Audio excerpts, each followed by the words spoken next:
we just copy paste our album. This is really cool. And he had been writing 2024 all over it. Because I'm sure that you've got gazillion shredders who came. After the concert, I was going like, hey, it's great that you are still there. She was just taking like one of the children on her arm, like while we were playing the songs. Hello, you metal pilgrims, and welcome to the new interview episode on the channel. Today, I'm more than happy to welcome Marco, one of the founders and the mastermind behind the legendary and now the symphonic metal band Xandria. Marco, thank you so much for joining me. How are you, man? I'm fine, thank you. And thanks for your wonderful words. I appreciate that. And thank you. It's an honor, man. I've been following you in and out since you guys formed. I remember your first ever release that I got to hear, back in the day, and I remember hearing that, and I was like, wow, this is really cool. And what I absolutely loved, and about your band, and seeing you guys grow to where you are at today, is how you've always, we're not afraid to experiment, yet at the same time stay true to this very, true sound of yours, which I absolutely love and admire. Yeah, that is something that is also very important for me, that we are not a band that is like at some point seeing, okay, this is something that seems to work, and we just repeat it. We just copy paste our album. That would be completely boring for me, If it would have to be this way, I could as well just have quit after, the last album when we had that long break now. Like, why coming back to just do the same thing as before, to see it working again somehow? This is not something why I'm doing it. It's just that I noticed that at some point I had new ideas and I wanted to bring them to life, and that's why Xandria is there again. And that's what's, and for that I need this kind of challenge to try new things that keeps my motivation alive as a songwriter. I always want to do something new, like not doing something completely different, but to include new things, because I love so many things in music. There are so many great bands, so many great songs, so many great styles in music, in metal, and also around it, And Xandria is for me a little bit like a playground in which I play with all these little things that I get from everywhere that I love, and I put them together, and then I also include this love for film music that I have to kind of make it even bigger, to create a whole big picture with all those little ingredients. This is awesome, man. This is really great to hear that in addition to it being, your job, you're also being very, very passionate about what you do. This is what I think distinguishes, musicians, which make it eventually from those who just see it as a temporary thing to go by. But let's do a little step back now. For those especially who are not too aware, but your newest studio effort, The Wonder Still Waiting, will be out in just a couple of days now, on the 3rd of February. In case you're watching this afterwards, it's been already out. But first of all, congrats, right? It is a unique record in a way, because you've you on one hand it is still Xandria, but on the other hand you have a completely new band together with you at this moment. So can you just talk a little bit about the creative process of how you guys, how was it for you to start anew on one hand, with these new people, but at the same time keep that Xandria essence on this record? Yeah, there's two things. There's like the band as a bunch of people playing these songs together, just like we did in the last few days in the rehearsal room, because we have a few shows ahead and we don't want to screw up. So we met and had a great time, and we played the songs, which was really great. So it's really a great bunch of people we have there. It's fun. It's just enjoyable. And And then on the other hand, we have that the music that I had been creating in the last few years. And at some point, I realized the first thing that I need to create a complete new environment for the music in the future. So I will feel free to do it the way I want to do it, and then I needed to find the musicians for it. And that's what I did when most of the songs, like the biggest part of the album was finished in the writing process.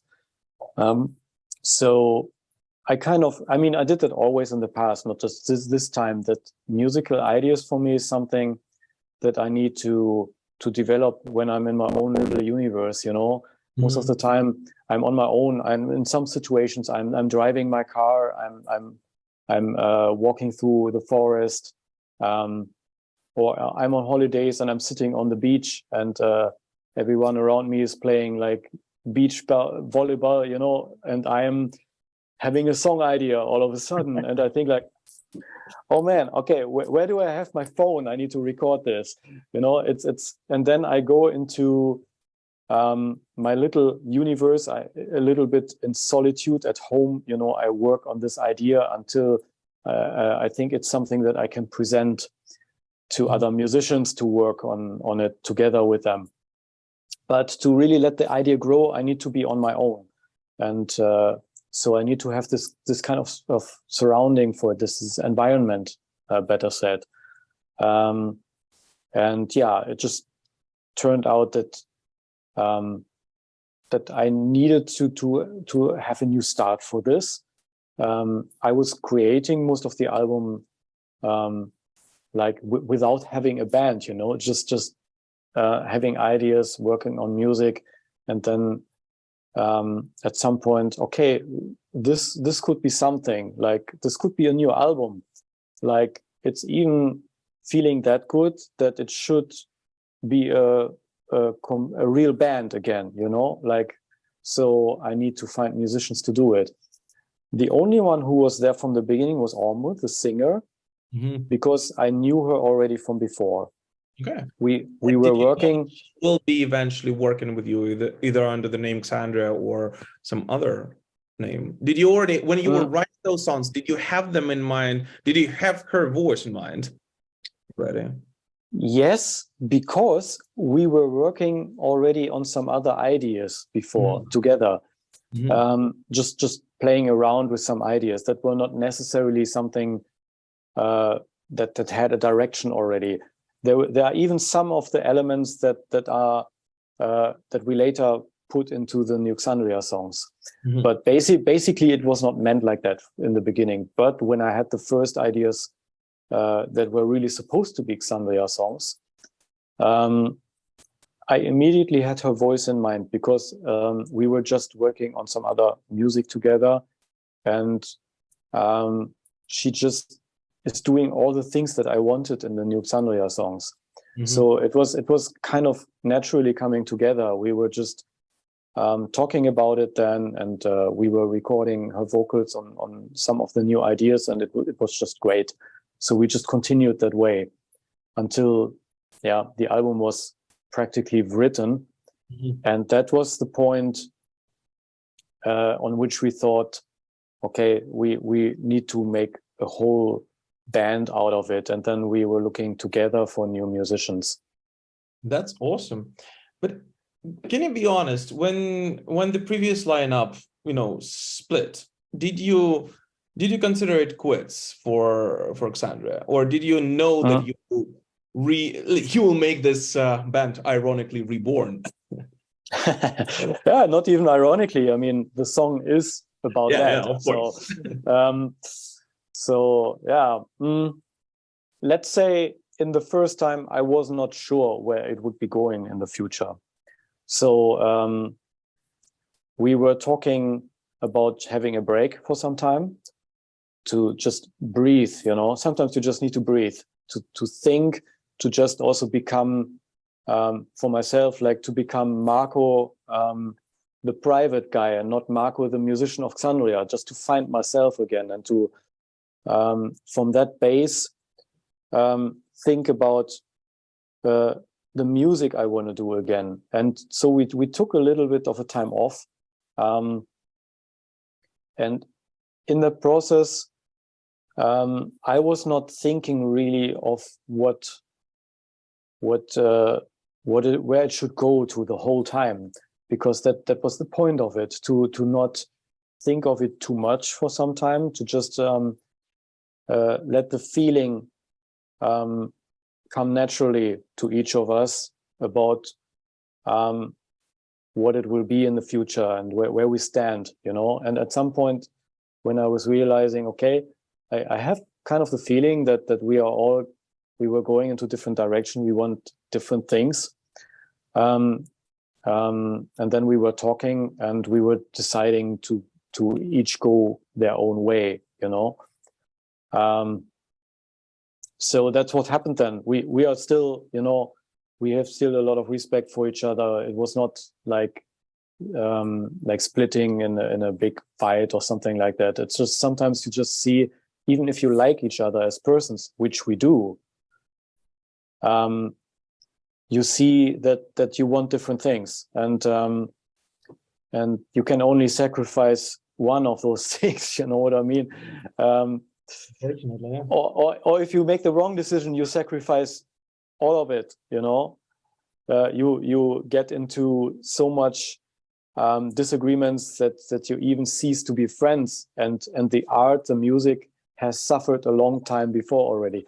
And this is something I think that's sometimes difficult to decide for, of course, because we went a long way together. So it was quite painful, actually, as a decision to say, okay, let's go separate ways. I mean, I think we all know the situations in life. It's even in relationships, it's sometimes like that. Like there might be still feelings, but you just see that the different persons or the different goals, they will just lead to trouble, which in the end will destroy a lot more. So sometimes it's just healthy, even if it's painful in that moment. So that's what was happening there. Yeah, unfortunately, this is the case. But you've got into a new relationship, and this is a great news, of course, for all the Xandria fans. And you mentioned that you were looking for the new band members already together with the new vocalist, which is a very interesting thing. So how did you guys, I mean, what were you actually looking for in the band members, except for the abilities to play? I'm always curious about how established band and a very established musician who is very well known, you know, what exactly, because I'm sure that you've got, you know, gazillion shredders who came, and amazing drummers, and, you know, their technical skills were, you know, I assume more or less on the same level. But how did you go about, what else were you looking for in new members? Yeah, that's a very good question. Because we also did that, not like in a kind of public casting or something, you know, like, okay, everyone who wants to maybe become the new drummer of Xandria, please just write us an email. We didn't do that because at that time we still wanted to be a little bit, you know, in our own universe, and we wanted, once we have everything together, then we wanted to go out and present it to the people. So I was just asking around, like people I know, musicians I know, if they know someone who knows someone who maybe knows someone who could be the right one for this, who has time for that, who likes this kind of music. And of course, as you said, they need to be good musicians, but you need to feel as a band together. You need to feel well together. That's really important. So what we did, we had very long talks, like about everything, not just music. We were just the way we are doing it right now, you know, like a Zoom or Skype call. We were just, because it was lockdown times. It was it was lockdown times right at that time when I was doing that, like looking for the musicians. So from a distance, we were just having video calls, talking for hours, just getting to know each other, just seeing if we yeah, if there's a chemistry, you know, if we can connect, that was the most important thing. Awesome. And then we were all just meeting without even grabbing our instruments and playing songs. We just met, and just to get to know each other, and we just having a nice pizza and having a nice beer with it. We actually just met again at the same place yesterday evening, because we just had our rehearsals for the upcoming concerts, and we kind of celebrated that, because it was almost a year ago that we did that, actually.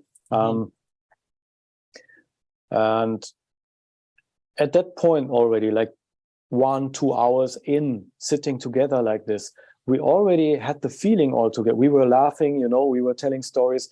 It was like we know each other for a long time already. And then we got that feeling already, okay, this is going to be nice, actually. This is something that we have here. These are 5 people who can connect. And this was very important for me, to find a group of people who will have that kind of connection. And I assume that most of the songs, you said that already, were written before you got the new band members, and you were kind of had those songs in mind. But when you guys went into studio, did those new band members contribute at all to the, you know, to what the final sound was like? And did they add little tweaks or something like that? Or is it completely your own child, this new album of yours? Yeah, overall, you could say that it's my own child as a songwriter. Like I wrote each song of it, like all the melodies that you hear, that the choir is singing, that Ambre is singing, that was all coming from me. But of course, everyone gave their own little, as you said, tweaks. It's nicely put. Like, of course, I cannot. I'm not a drummer. I'm not a bass player. So of course, a good bass player can come up with something more interesting that I would, and that enhances the song. That just makes it better. Same for the drums. You're not too protective of the music, right? I mean, if someone contributes something a little bit more interesting as a part without changing the whole picture, you're willingly accepting it, right? Yeah, sure. I mean, when the musicians they put their little tweaks to it. This is like what you usually call the arrangement of the songs. Like the song is there with all its melodies and the structure, and then the drummer says, okay, maybe in that little part here, I will do a different kind of fill in, or I change the rhythm a bit, or I make it faster than it was before. Then this is exactly what the musicians bring in still. Like, even though the song is written on its own, we arrange it together, of course, as musicians, because this is always something where other musicians can just add to it, and it gets even better. That's awesome. Awesome, man. And in terms of the, lyrical lines, what exactly did you as a band wanted to portray and bring to the table to all the fans? Can you speak about some of the lyrical themes running through the record? Sure. I would say we have like 2 different kinds of fields of lyrics there. One is very personal. Like Ambre and me, this is the part where she was contributing, definitely. She was also giving me a lot of valuable feedback to the music, and also sometimes challenged me to try this kind of thing. So she was this way helping me in the songwriting. But with the lyrics, she was actively creative with it. She was writing like almost half of the lyrics. And we figured that we are pretty much on the same page with the things we want to write about. Like we had the same kind of things on our minds. We have some personal things we think quite alike there. Like we were looking back to the past, things that maybe traumatized us and that made us the person that we are today, like going through some kind of pain. Which forms you. For myself, like I'm thinking of the song "My Curse is My Redemption." Curse is like a bad thing happening to you, but it can lead you to do wonderful things. In my case, that's maybe music, like some things that I have been going through as a child or in school.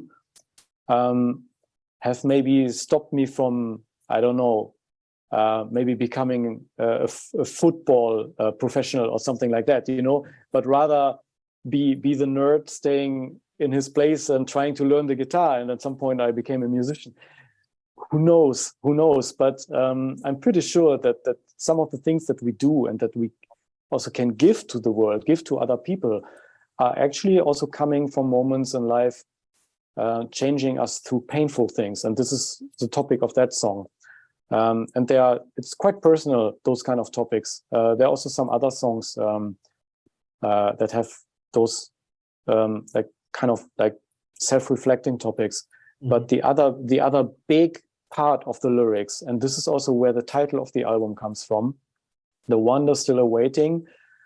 What I'm meaning with it is the wonders of the future for mankind. You know, there was these science fiction stories in the past, like utopian stories, like when at Jules Vernean times or some science fiction of the 50s or 60s of the last century, there was this idea of mankind once being united and not living in a dictatorial regime, but everyone has human rights that are respected, and technology and nature will be in harmony.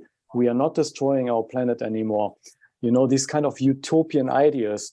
It was wonderful, you know, like to have this kind of ideas. But nowadays, when I look back to these stories that I have been like reading as a teenager or as a child already, I was always fascinated by that. When I look back to that now, and what I was thinking the future will be, I have to say it turned out quite worse than I was thinking. And, you know, and now you're right in a topic that affects you a lot at the moment. I was thinking when the Cold War ended that everything in the world will become great. It will become good, you know, that finally we will have peace together and that societies will develop in a good direction. Like we already had democracy in some parts of the world, but not enough. It needed to develop still in other parts of the world, sure. But we were going into some quite kind of good direction. But now it's getting worse. Like societies that started to become a democracy, now the authoritarian forces, they take it back. Like human rights were becoming a thing that were becoming respected, pluralism, diversity. People could say what they want to say, think what they want to think, live the way they wanted to live in many parts of the world, love who they want to love, you know? These kind of things, these kind of topics that especially through what was happening also in the last years with the pandemic, we have seen it was like a lens put on these kind of topics, and it became even more clear because people went crazy partly because of that. All these conspiracy theories coming up, you could clearly see some people were really getting into these movements that are anti-democratic, like anti-diverse, anti-pluralistic, anti-human rights, because they are afraid of other ways of life. They want like their whole surrounding just be the way they want to be, you know. And some people were like picking that up from the people to get into power in states. I think, I don't know if you know it, The Handmaid's Tale, this series, like that dystopian picture it creates. I think if we would have people like Donald Trump have their way completely in the USA for a long time, like really the way they want to form society, it would maybe turn out this way. And you see it in Russia right now. It was starting to become a democracy. Now it's the complete opposite. It goes back to something like what we had back then in Germany with the Nazi regime. It like total control of the people and even starting wars. Putting it is mind control of them, and making them believe that what you say is not. It's not just like oppressing them. The worst thing is when you stop, when the oppression, the systematic oppression stops being an oppression and starts being supported by those who are oppressed in reality. And this what happened in the Nazi Germany back in the 1930s and then led on to the World War II, and exactly what is going on right now in Russia, when those who are in fact oppressed support the regime. Exactly. And nowadays, with social media, with the internet, it can happen even more effectively to get into the heads of the people and to put wrong ideas in their minds, like to put hatred against other people in their minds. We had this, and now coming back to our songs, we have the song "You Will Never Be Our God." Mm-hmm. And I don't know if you have seen the video clip. It's much about this kind of topic. I've heard the entire album. I've seen the video. Then you know what I'm talking about. It's there you see like a dictatorial regime displayed in this video clip, and people are forced to throw books into the fire, like books with titles like pluralism, democracy, LGBTQ rights, all those things that are put into the fire right now in many regions in the world, in which you, like 10, 20 years ago, could hope for that they would actually go a better way than this. But now it's been turned around, and the new media are being used to put these ideas in the minds of people. I was hearing, and that's why I'm mentioning this video clip, but because in the end of the video clip, the protagonist there, the main actor, he's holding that George Orwell book 1984 into the camera, and he had been writing 2024 all over it. This is, of course, the message. Just look, this is what's happening today. We need to be careful that the wonders, and now I'm coming back to the title of the album, the wonders that might still be awaiting for us as mankind might not be awaiting for us if we go the complete wrong way, if we destroy that, like the evolvement that we made as a civilization, into a more modern society in which people can have their human rights respected, are not oppressed by a dictatorial regime, can live their life they want to live, pluralism, diversity, which in my opinion is what enriches society and not makes it weak, because those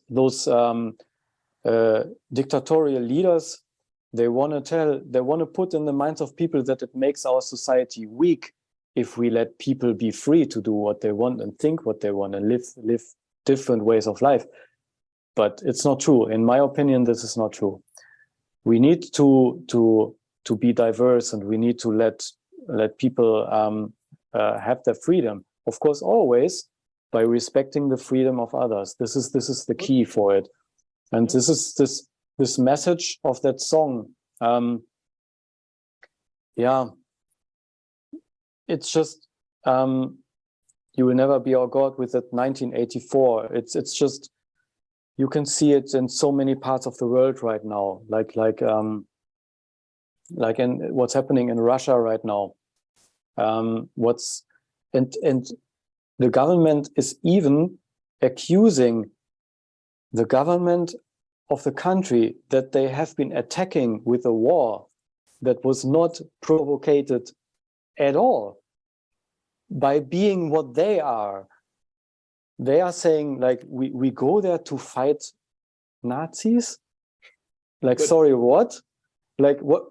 I really try to wrap my mind around that still. What is going on in the minds of people who try to put that out in the world?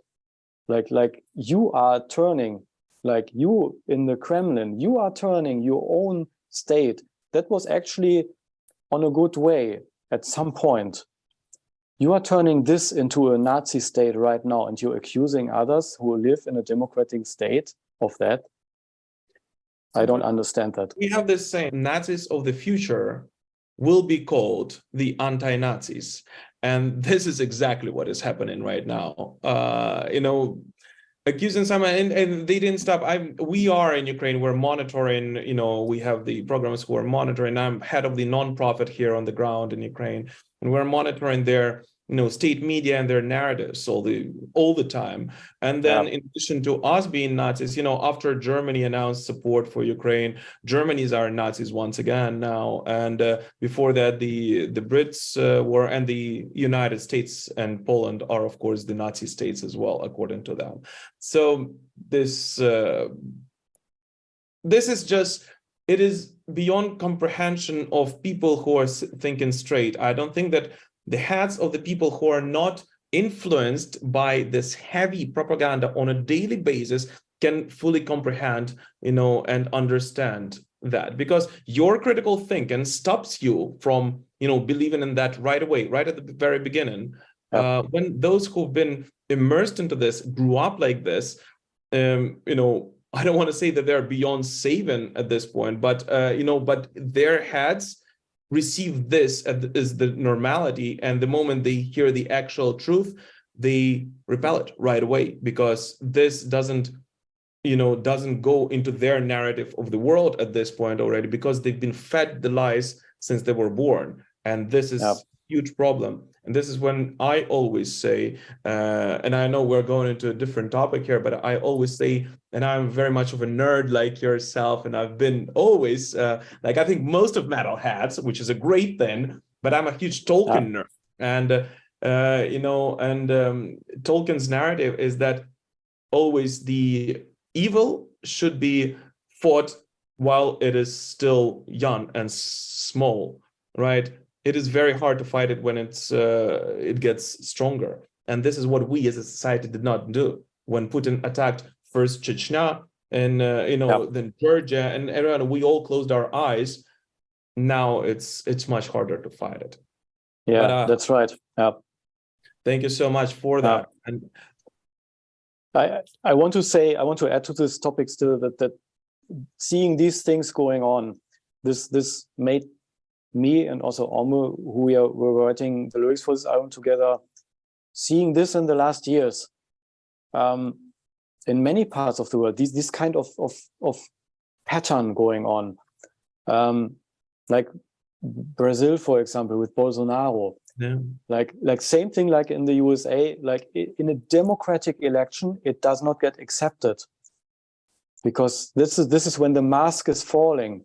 Like we like democracy as long as we can have our way because of it, as long as we can get into the government. But when we are democratically elected out of it, we try a coup. We try to storm the government building and take it with violence. This is letting the masks fall. We really see what's going on there. And this was so much shocking for me to see these things going on in the last years, that I could not have been writing the lyrics for this album without writing about it. It was impossible. Like I would have felt like a complete ignorant person. I mean, I don't want to blame anyone who's making music and not write about politic topics. No, this is for you. Yeah, it's just how I felt, and so that's why Ambre and me, we needed to write about these kind of things. And what we hope is, I think you're right that many people might even be lost for at least little signs of or little attempts. But I think there are a lot of people who are still like in between, or who are not completely lost. And there are also still a lot of people who are still on the side of reason, but they could also be endangered to be taken away from there.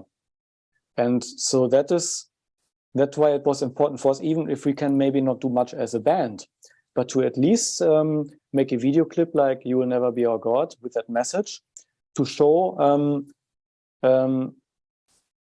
there are many people who think differently, who try to stay on the ground of reason, and who will not,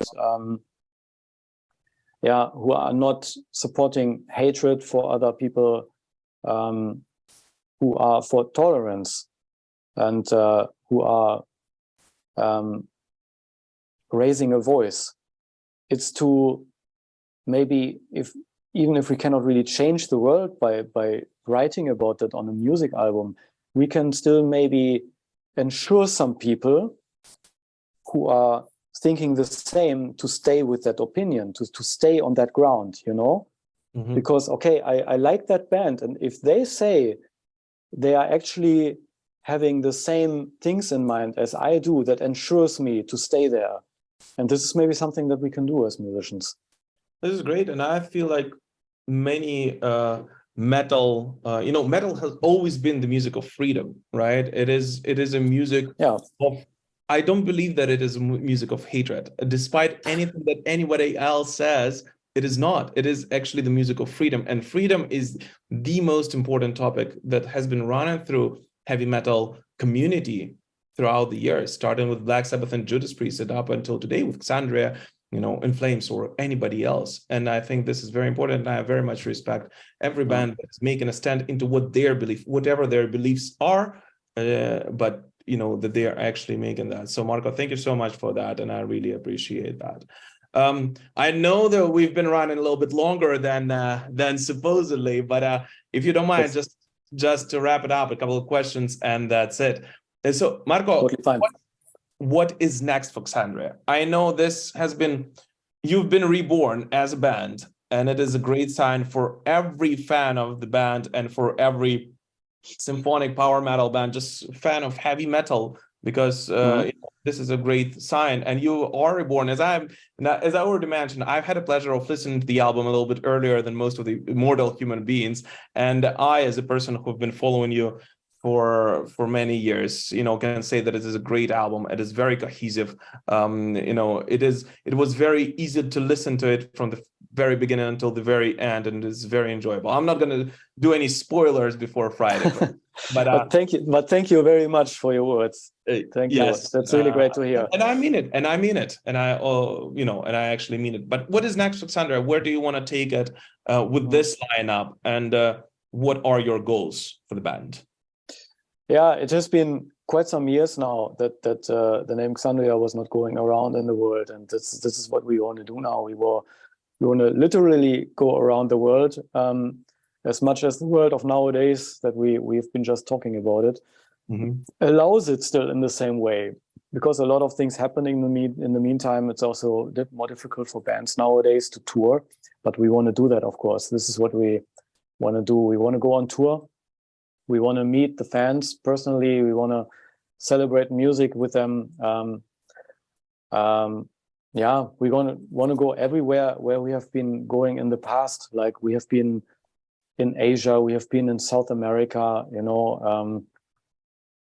in the USA, and we want to go there again and meet the people again. And we hope to see some familiar faces still, like we already did a tour last fall for Europe, and it was really great to see some people that I just remember also from years ago on being on Xandria concert. They were standing there in the front row, and I was just waving at them like, hey, it's great to see you again.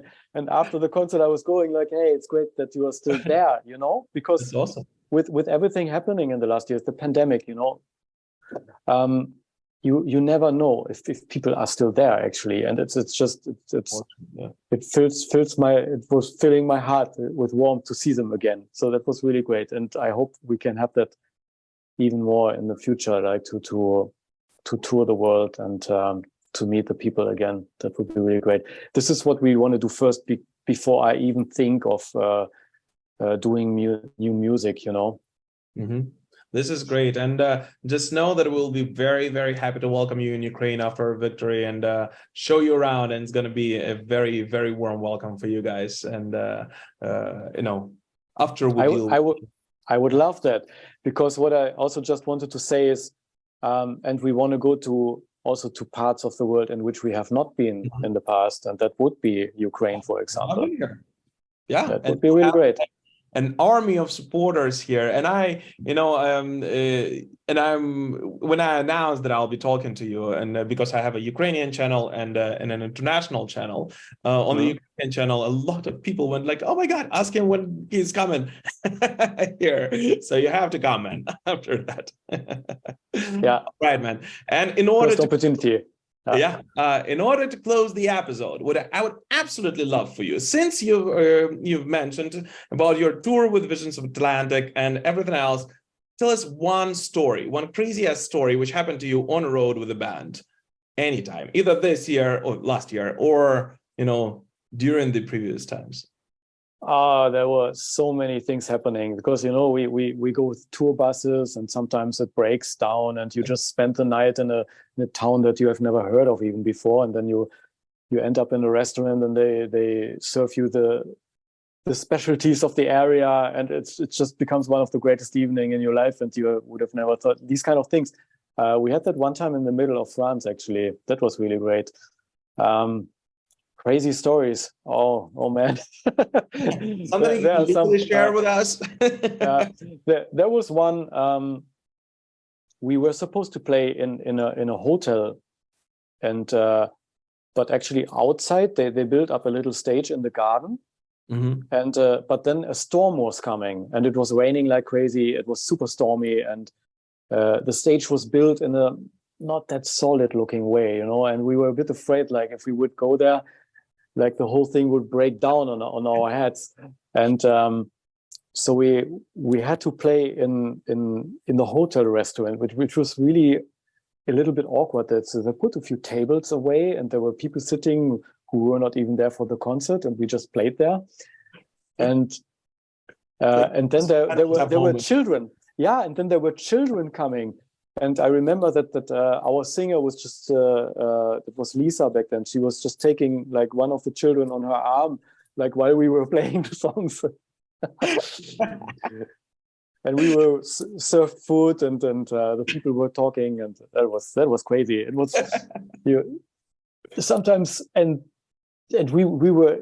It was even after the third album, I think. So it was not like we were still like going through the little pubs or something, but you go through the crazy situations, really, like however big you are as a band, and that's something that is also really amazing, that there are always surprises. You just can't hope that there are good surprises. This is awesome, man. Well, just hearing those makes me want to go at a show at a headbang once again, because this sounds awesome. Guys, thank you so much, everyone who's joined us today. Xandria's latest studio album, The Wonder's Still Waiting, is coming out in just a couple of days. Make sure to check it out. If you are a Xandria fan, I have zero doubt you will absolutely love it. And if you're new to the band, this will be a great entry point into the world of Xandria. Marco, thank you so much for joining me today, man. Thank you. Keep rocking. Thank you. Thank you for having me there with you. And all the best to you. Thanks.